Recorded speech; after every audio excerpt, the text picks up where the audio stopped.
Fala galera, Gildo Moraes aqui, professor de História do Colégio de Curso de Aplicação. E eu lembro que no nosso último encontro eu deixei uma curiosidade para vocês. Eu lembro que eu comentei que esse papel aqui de Magister Dominus, de prefeito de palácio, também existe lá na série Game of Thrones, que vocês já devem ter visto ou ao menos ouvido falar. Bom, para quem assistiu a série, para quem não assistiu, fica aqui a indicação. Só cuidado, que a série é um pouco mais adulta, vamos dizer assim, né? Mas para quem assistiu a série, tem um personagem, né? Na verdade é um papel, né? É um cargo que é feito por vários personagens. Né? Tem um cargo lá na série chamado Mão do Rei, que é a pessoa que responde pelo rei no lugar dele, que administra o reino quando ele não está presente. Então, o Mão do Rei, no Game of Thrones, é o prefeito de palácio. É o cara que tem o poder de falar pelo rei, de administrar o reino pelo rei, quando o rei não pode fazer isso. Bom, como eu disse a vocês, a era dos reis indolentes fez com que o papel dos reis fosse diminuído. As pessoas passaram cada vez menos a dar importância aos reis e passou a dar importância aos prefeitos de palácio, porque no fim das contas eram eles que tomavam as decisões. No fim das contas, eram eles que acabavam fazendo o seu papel. Bom, lembra que eu falei para vocês, agora sim, lembra que eu falei para vocês que os muçulmanos foram barrados? Lembra? Né? O expansionismo muçulmano, eles nascem lá na Península Arábica, na Arábia Saudita, dominam aquela região, se espalham pelo norte da África, o Maghreb, né? Chegam lá no Marrocos, pulam o Estreito de Gibraltar, chegam onde hoje é Portugal, Espanha. E aí, ali, na passagenzinha, eles são barrados. Galera, em 732 depois de Cristo, ocorre naquela região a chamada Batalha de Poitiers. A Batalha de Poitiers foi lutada pelo Carlos, de um lado, né, e pelos muçulmanos do outro. E apesar das tropas muçulmanas, das forças muçulmanas serem superiores, por algumas questões da guerra, o Carlos acaba derrotando os muçulmanos. E ao derrotá-los, faz com que os muçulmanos fiquem presos na Península Ibérica. Certo? É formado, inclusive, um cordão sanitário, vamos dizer assim, né? Um cordão de isolamento entre a Península Ibérica, naquele momento dominada pelos muçulmanos, e a Europa, o coração da Europa Ocidental. Esse cerco, vamos dizer assim, essa linha de proteção, são várias marcas. Né? Eu vou explicar o que são marcas daqui a pouco. São várias marcas cristãs, reinos, vamos chamar de reinos para facilitar, mas são vários reinos cristãos menores, Navarra, Barcelona, Leão, Castela, Aragão, né?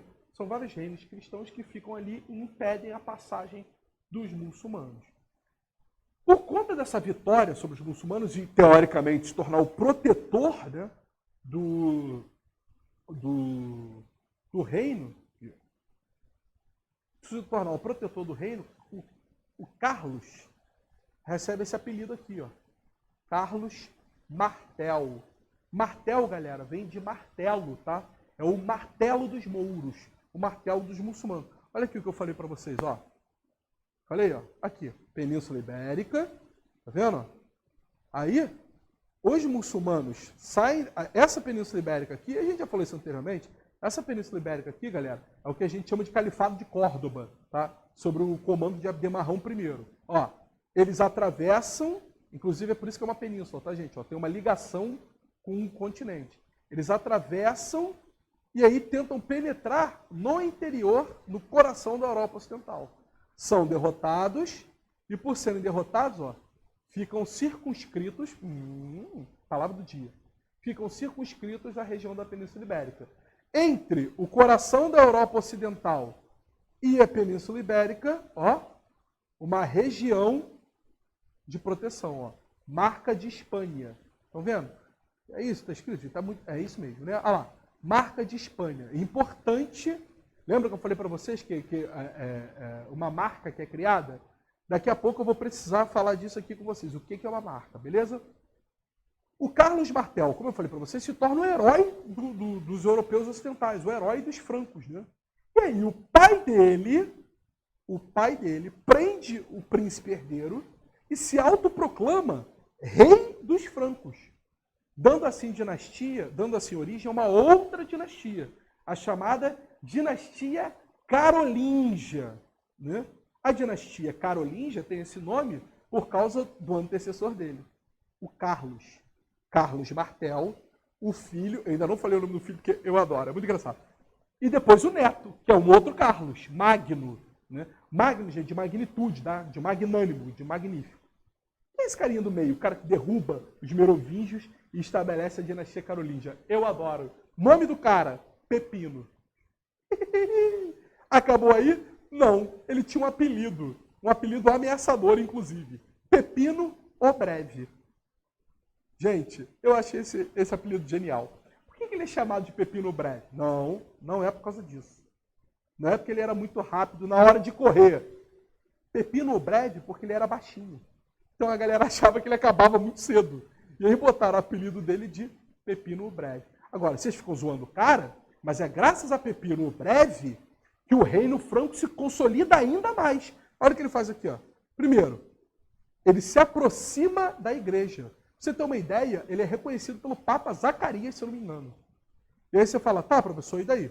Galera, no momento em que o Papa reconhece Pepino o Breve como verdadeiro rei dos francos, né, a antiga dinastia deixa de existir. A partir de agora, ele é o rei oficial do povo, do povo germânico, dos francos. Né? Em troca, você acha que o papado vai fazer isso à toa? Em troca, galera, ó, ele protege Roma de invasões. Certo? Roma estava sendo atacada por povos germânicos. O Pepino vai lá com as tropas, defende o papado, defende a Igreja Católica.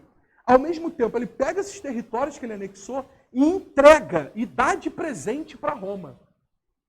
Esses territórios, galera, são conhecidos como patrimônio de Pedro, certo? Que também são conhecidos como as tais terras papais, ou reino papal. Conecta, galera. Os reinos papais vão continuar existindo até a unificação italiana. Galera, entende, a Igreja Católica, o papado era dono de terras. Tinha inclusive um exército para defender o seu próprio reino. Quando a unificação acontece, né, os reinos papais são absorvidos pelo Império Italiano. E aí, Papa, a Igreja Católica e a coroa italiana ficam brigando, é a chamada questão romana. Né? Eles brigam um com o outro porque a Igreja Católica quer de volta as terras que o Império Italiano, né, o Império lá do Conde de Cavour, né, tomou deles. Essa questão romana ela só vai ser resolvida lá em 1929. Olha como é que as coisas são conectadas. Lá em 1929, a Igreja Católica vai assinar um tratado com um governo. Esse tratado vai encerrar a questão. A Igreja Católica vai admitir que ela não tem mais controle sobre aquelas terras, que de fato aquelas terras pertencem à Itália, e em troca, aquele governo italiano vai dar para a Igreja o quê? O Vaticano. Que, para quem ainda não entendeu, é o menor país do planeta. O Vaticano é um país separado, tá, galera? Ele é um país, ele tem autonomia. Né? Eu estou fazendo um mistério aqui, aquele governo, só para dizer para vocês que o acordo foi assinado entre a Igreja Católica e o governo fascista do Mussolini.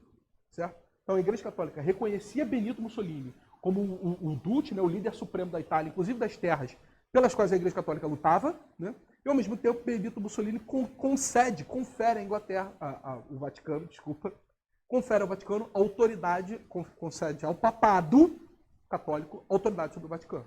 Mas essas terras, essa disputa por terras, nasce aqui, ó, né? Quando Pepino Breve toma essas terras e entrega para a Igreja Católica.